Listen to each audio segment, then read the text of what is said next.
ကြီးရွယ်နေကြီးပေါ့နော်နေကြီးရွယ်နေကြနှစ်မှာတစ်ချိန်ပဲကျင်းပရပေါ့နော်အဲ့တော့တပိမဲကျင်းပပြီးတော့မှ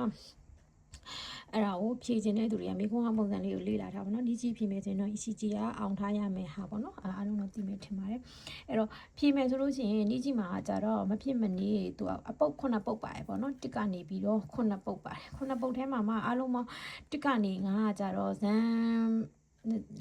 မွန်တိုင်းခိုင်းလို့ရှိတဲ့ကုလားဆိုင်ဆိုအကုန်လုံးဖြည့်ရမှာပေါ့နော်မဖြစ်မနေဖြည့်ရမယ်အဲ့တော့တစ်ကနေ9မှာဘာတွေပါတော့ဆိုလို့ရှိရင်တစ်ကတော့မဖြစ်မနေပေါ့နော်ကိုယ့်ရဲ့ခဲခံဆိုတော့အတွေ့အကြုံပေါ်မှာမူတည်ပြီးတော့စာစီစာကုန်းရေးရတာပေါ့နော်အဲ့ဒါကတော့မှတ်ချက်မှတ်ပြီးတော့ရေးသွားလို့မှတ်ထားပြီးတော့ရေးပြီးတော့အထက်မှာဖြည့်ရင်တော့ရရပါတော့အဲ့တော့အဲ့မှာဘာတစ်ခုစဉ်သတိထားမှာတော့ဆိုလို့ရှိရင်မွန်တိုင်းအရှင်တော့ခိုးကြီးခိုင်းရောအိုရောပြီးဆက်စမွန်အရှင်တော့ဣဇူရဲဆိုတာသူမွန်တိုင်းအရှင်မှာဆက်စမွန်ဆိုတာအရှင်နဲ့နှစ်ပေါ့နော်နောက်ထပ်မိကုန်းအပုတ်ခွဲလေး1နဲ့2ဆိုပြီးတော့ရှိရပေါ့နော်အဲ့တော့တစ်ကို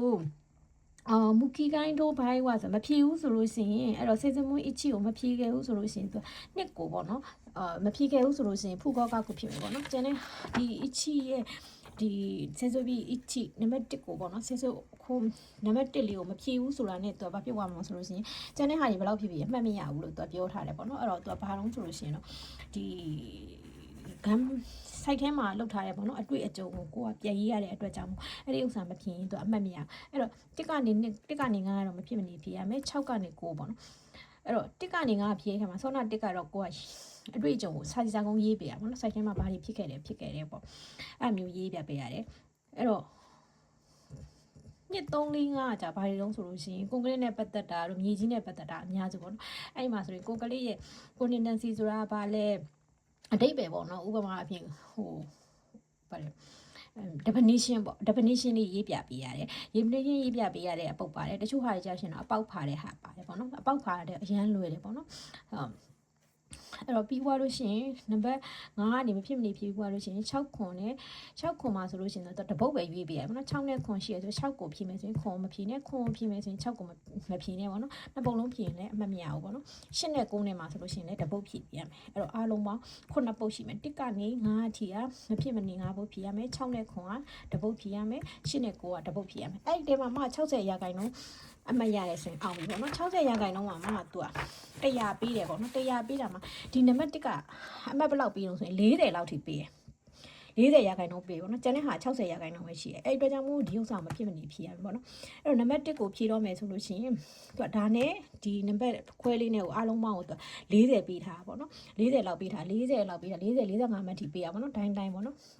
အဲ့တော့နံပါတ်1မှာဘာတွေပါအောင်ဆိုရင်သူကကိုလုတ်ခဲ့တဲ့ခိုးကြီးခဲကန်ပေါ့နော်ဒီမှာဒုပုခုနဲ့ပတ်သက်တဲ့ခဲကန်နဲ့ပတ်သက်ပြီးတော့ကိုလုတ်ခဲ့တဲ့ site ရဲ့အကြောင်းအရာကိုရေးခိုင်းတယ်ခိုးကြီးမဲကြီးခိုးကြီးကနာမည်ကဘာလဲခိုးကြီးနာမည်ကဘာလဲပေါ့နော်ဘာခိုးကြီးဆိုဒီဘက်မှာနာမည်လေးရှိရပေါ့နော်ပြီးသွားလို့ရှိရင်ဘာချောကတို့ကမှဘယ်နေရာမှာရှိရလဲပေါ့နော်ပြီးသွားရှင်နိုင်ရောပေါ့ခိုးကြီးနဲ့ပတ်သက်တဲ့နိုင်ရောဒီ site ရဲ့ပတ်သက်တဲ့နိုင်ရောဆိုတာအကြောင်းအရာတွေပေါ့နော်ဟာရှူရှာဆိုတော့ client ကဘာတူလဲခိုးကြီးဘာချောကဘယ်မှာရှိရခိုးကြီးရဲ့နေရာဘယ်မှာရှိရလဲခိုးကီပေါ့နော်စိုက်ရဲ့တက်တန်းပေါ့ဥပမာစိုက်ရဲ့အချိန်ကာလပေါ့ဘယ်ရှင်ကနေဘယ်ချိန်ထိအပြီးလောက်ရပါမယ်ပေါ့နော်ဥပမာခိုးရှူဆိုတာကြတော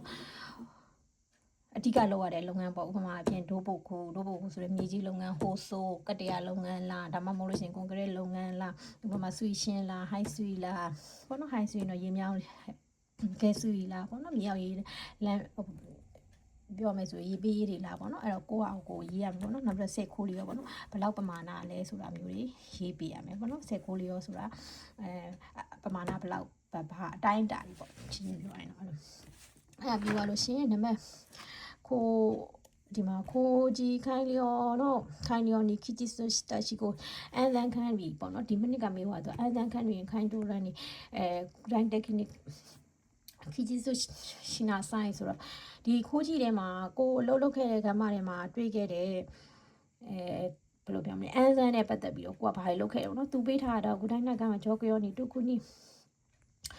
လူးစတာအန်ဇန်ကန်ရီဦးရနော်ကီချစ်စတက်ကိနာမွန်တိုင်းပေါ့နော်ဒါတော့ site ထဲမှာလုံနေတဲ့အချိန်တွင်းမှာပေါ့နော်ကိုကအန်ဇန်နဲ့ပတ်သက်ပြီးတော့ဘယ်လိုပြဿနာဖြစ်ခဲ့လဲပေါ့နော်ဥပမာအန်ဇန်နဲ့ပတ်သက်လို့ဘယ်လိုပြဿနာဆိုတာပြဿနာဖြစ်တဲ့ဟာမဖြေရှင်းနိုင်လို့ရေးလို့မရဘူးပေါ့နော်ပြဿနာဘယ်လိုဖြစ်ခဲ့တော့ဆိုလို့ရှိရင်ပြဿနာဆိုတာဘယ်လိုဥပမာအပြင်ကွန်ကရစ်ကတနေ့ကိုရှာလျောရှာပေါ့နော်ကားတွေကနေပြီးတော့ဥပမာကွန်ကရစ်လဲဝင်နေဥပမာဆိုင်းဆဲကြီးဆိုကြောက်ဒီကားတွေလဲဝင်နေပေါ့အဲ့လိုမျိုးရှာလျောရှာတွေအရန်များတဲ့အတွက်ကြောင့်လို့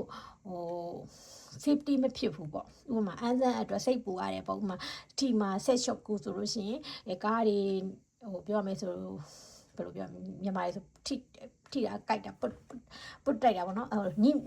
ကားပုတ်ဆွဲသွားတာပုံစံမျိုးပေါ့နော်အဲ့လိုမျိုးတွေမဖြစ်အောင်သတိထားရတယ်ပေါ့အဲ့အတွက်ကြောင့်မလို့သူက site တွေထဲမှာဆိုရင်အမြဲတမ်းသူကဟို security ရှိရလေအဲ့တော့ security နဲ့ euro လုပ်တယ်ဆိုတာ euro လုပ်တယ်ဆိုလမ်းကားဟိုအဲ့လမ်းကြောင်းရှင်းပြရပါတော့အဲ့တော့ euro လုပ်တယ်ဆိုတာကားနောက်ဆုတ်လိုက်ပါရှေ့တိုးလိုက်ပါဆိုပုံစံမျိုးပေါ့အဲ့ဒါမျိုး euro လုပ်တာမျိုးတွေလုပ်ခဲ့တယ်ပေါ့နော်မွန်လန်းကတော့ဒါတွေရှိခဲ့တယ်ဘလို့ဖြည့်ရှင်းခဲ့တယ်အဲ့ခါတိုင်းကိုပေါ့နော်ခက်တိတ်စုလို့တော့တာမယ်ဒီခန်းတိုးဆိုအဲ့ဒီပြဿနာဖြစ်တဲ့အခါမှာကိုကဘလို့ပြန်လဲစဉ်းစားခဲ့တယ်ခိုးမှုခူးအကြောင်းအရာပေါ့နော်အဲ့လိုရည်အကြောင်းအရာတွေနဲ့ပတ်သက်ပြီးတော့ဆက်ရှိဆိုပြောပြပေးပါဆိုပြီးတော့ဒါကသူ့ရဲ့မိကုံပေါ့နော်နံပါတ်1ရဲ့မိကုံနံပါတ်2ရဲ့မိကုံကကြတော့ခိုးကြီးပေါ့နော်ခိုင်ရောနော်ခီကြီးစွနီဒီခိုးကြီးဒီဘက်နံပါတ်1မှာရေးထားတဲ့ခိုးကြီးခိုင်ရောပေါ့နော်ဒီအကြောင်းအရာနဲ့ပတ်သက်ပြီးတော့ဂမ်မရဲ့ကြောကြောမှာတိုကူနီယူချတက်ခိုးတဲလျောခန်းလီပေါ့နော်ခိုးတဲနဲ့ပတ်သက်ပြီးတော့ဥပမာဒီအလုံးမှာပတ်သက်ကိုရှေ့မှာရေးခဲ့တဲ့ဟာထဲမှာပတ်သက်ပြီးတော့ခိုးတဲဆိုတာ schedule ပေါ့နော်ဥပမာအချိန်မီအောင်အတွက်ကိုဘယ်လိုမျိုးခိုးတဲရပြဿနာတွေဘယ်လိုဟာမျိုးကိုရှူဤဆိုတတိထားပြီးတော့လုတ်ခဲ့လေပေါ့နော်အဲ့ဒီအကြောင်းအရာမျိုးရေးရတယ်ခိုးတဲခန်းကြီးကယူချတာဂျီကိုပေါ့နော်အဲ့တော့အဲ့ဒီအကြောင်းအရာတွေကိုဟိုအကြောင်းအရာကိုရေးပြီးသွားလို့ရှိရင်အဲ့အကြောင်းအရာရဲ့အောက်မှာတိုင်းစကုနော် reuse ဆိုဘယ်လိုဖြည့်ရှင်းခဲ့ဆိုတာကိုရေးပေါ့နော်ဥပမာအဖြစ်ခိုးတဲခန်းကြီးမှာဆိုလို့ရှိ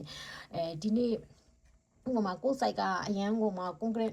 ဥပမာပြောပြပါတော့ကွန်ကရစ်ကအစောပိုင်းကတော့နွေရသည်ဖြစ်တဲ့ဒီဘက်မှာနွေနဲ့စောင်းတဲ့ရသည်တို့ကအရန်ဟိုပြောမယ်ဆိုလို့ရှိရင်အပူချိန်တွေကအရန်กว่าဟာလေအဲ့တော့နွေရအစားပိုင်းကတော့2လပေါ့နော်ဟိုအရန်ပူတယ်ဆိုလို့ရှိရင်ဥပမာ8လပိုင်းလောက်ဆိုအရန်ပူရပေါ့နော်အစောပိုင်းတော့6လပိုင်းလောက်မှာပုံမှန်ဒီလိုရသည်ဥတုလေးမှာလောင်းမယ်လို့စဉ်းစားထားပြီးတော့မှအချိန်ရဲ့ဥပမာပေါ့နော် client နဲ့ညှိနှိုင်းပြီးတော့မှအချိန်နောက်ကျသွားတဲ့အတွက်ကြောင့်မလို့ရှင်းလာပိုင်းမှာလောင်းဖို့ဖြစ်သွားတယ်ကွန်ကရစ်ကလောင်းဖို့ဖြစ်သွားတဲ့အတွက်ကြောင့်မလို့အရင်မှားထားတဲ့ပေါ့နော်ပုံမှန်လောင်းနေတဲ့ကွန်ကရစ်မဟုတ်ဘဲနဲ့ဆောင်းရဒီမှာလောင်းနွေရဒီမှာလောင်းရမယ့်ကွန်ကရစ်ပေါ့နော်ဆေးကိုပြန်သုံးပြီးတော့လောင်းခဲ့တယ်ပေါ့အဲ့တော့အဲ့လိုဟာမျိုးတွေကိုစဉ်းစားပြီးတော့ကိုရေးပေးရမှာပေါ့နော်ကိုခိုးတိတ်ခန်းတွေနဲ့ပတ်သက်ပြီးတော့ဥပမာအဖြစ်ခိုးတိတ်နဲ့ခန်းတွေနဲ့ပတ်သက်ပြီးတော့ဒီနေ့တော့ကွန်ကရစ်ကပေါ့နော် schedule အရာကွန်ကရစ်ကတနေ့ကိုမီတာ10မီတာကျူလောင်းမယ်လို့ပြင်ထားတဲ့အခါမှာအချိန်ကတခြားဟာတွေနဲ့ညှိနှိုင်းတခြား site ကလူတွေနဲ့ပေါ့နော်ညှိနှိုင်းပြီးတဲ့အခါရောက်တော့အလုပ်ကဂျမ်းဖြစ်သွားတဲ့အတွက်ကြောင့်မလို့တနေ့ကို10မီတာလောင်းဖို့အချိန်ကပို့ပြီးတော့နောက်ကျသွားတယ်နောက်ကျရတဲ့အတွက်ကြောင့်မို့မီတာကျူ20လောင်းဖို့အတွက်လူထိုက်ဖြည့်ပါတယ်ပေါ့အဲ့လိုမျိုးခိုးတိတ်ခန်းနေနဲ့ပတ်သက်ပြီးကိုစိုက်နာကြုံခဲ့ရတဲ့ဟာလေးကိုစဉ်းစားပြီးရေးပြရပါတော့ဘာမှခက်ခဲမဟုတ်ဘူးပေါ့အဲ့နံပါတ်1ပေါ့နော်